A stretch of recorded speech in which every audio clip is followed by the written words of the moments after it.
Биздин үйгө апкем менен жездем семьясы менен келип атыр минекей. Мына жездем кресте жумуш істейт. Токарь болуп. Тракторист болуп. Техничка садикта. Мереге сәлем айтып атырмын Олжастың кызына. Кайдагы Мерей? Көрүп койдуң го мен кучакташып тийишип турганда. Кумас сен. Зато салбай дейт. Мерей авила деп ойлойт баары. 5-этаждан кулап жатыр. Мына жездеме машинамды калтырсам осылай болот, короче. Көрдүңөр ма? Такси.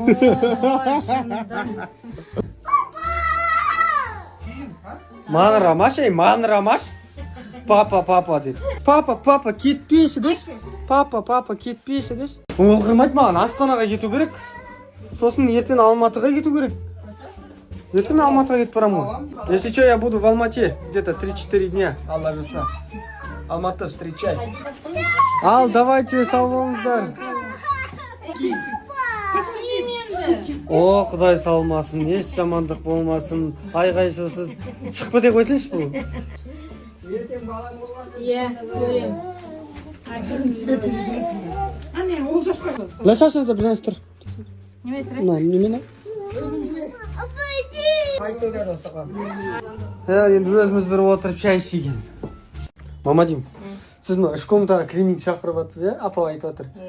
Адамдар бар, которые вообще бір комната бар ғой, который жай бір 15 минут қана қалатын уақыт, соған клининг шақырады. Ол енді ол сырап деген нәрсе, ол сырап. Мен жай 3 комнатаға енді. Жай өзім көрейін деген для интерес атақты былай қарап отырсам өзімнен қалмайды ғой. Өзін жинап дейсің бе? Қазір енді жинағым келмейді өзге. Жарайды. Скоро үйленем. Сосын келінмен бірге жинайсыңдар. Күйші бар? Мен неге жинаймын? Қосымда? Мен жинамаймын машина. Ол сияқты жинаймын.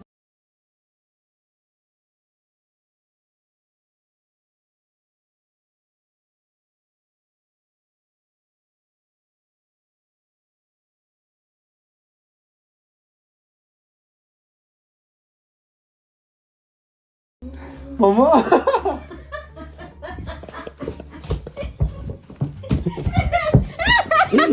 Немесен кәлі? Оса істет қара. Маған әйелді сонда клиник шақырады да, маған жинатады. Келдім? Солай істет жана. Соны сұрамай қалдым.